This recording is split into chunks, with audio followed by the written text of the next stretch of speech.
My lasting impressions from being at Sitka the first time are one that it came at a really good time for me. I really needed it.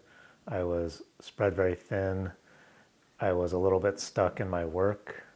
I was teaching a bunch of different adjunct jobs, and I almost lost my job when I told them I was going to come on a residency.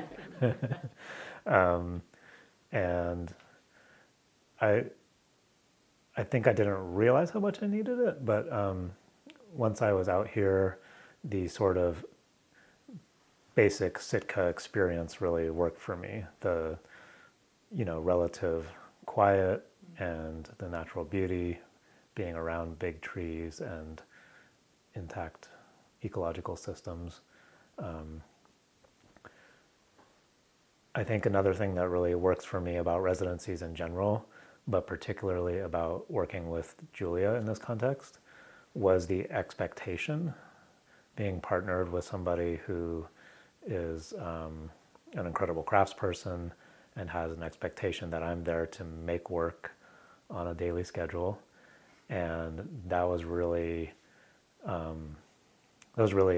exciting for me to step up to that and to remember, like, oh, I'm foremost in this career because I want to make art.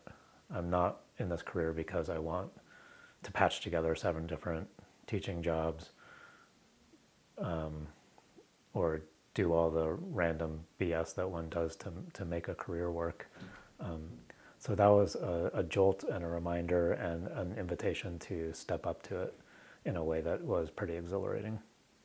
The experience of learning about the etching process I can't overstate the impact that it had on my painting work. I work in layers already, and I work in a series of, like, I use a lot of masking, and I'll sort of treat my paintings a little bit like a print, but I didn't know that's what I was doing. And learning about the printmaking process and shifting into that layered mindset and thinking about different areas of the composition and the kind of treatment it was going to get, and then sort of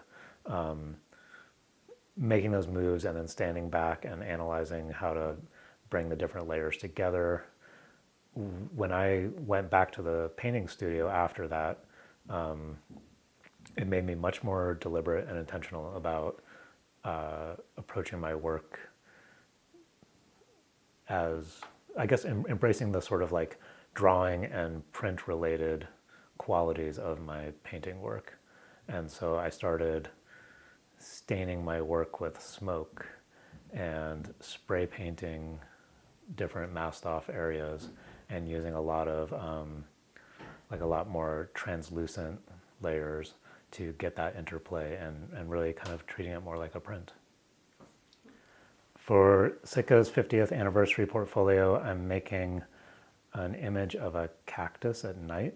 I think it's going to be called Queen of the Night. It's a night blooming cereus that I recently planted in a friend's garden in Arizona. And it's related to some imagery that I've been working on in an ongoing body of work called Jubilee. And it's a body of work about the mystery and mischief of toppling capitalism and how sexy and wonderful life is going to be after that work is done. And so a lot of the imagery in this body of work alludes to sabotage and like a little light violence. And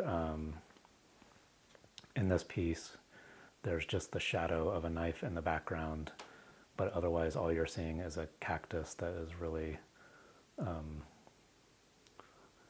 abundantly blooming in the dark in a puddle of water in the desert. Well, I think this program is really unique, and I think it provides an exciting model for other programs. I've also had the opportunity to participate in a lithography residency in Oregon that I would guess was modeled after this one. And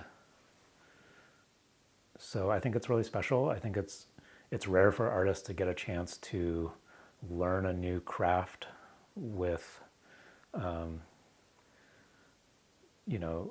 to be partnered with a master printer to make a body of work at this stage in one's career, like after we're done going to art school, but before we're rich enough to hire our own master printer. That's a pretty unique opportunity. And so I would tell Jordan Schnitzer, "You've made a fine investment, sir.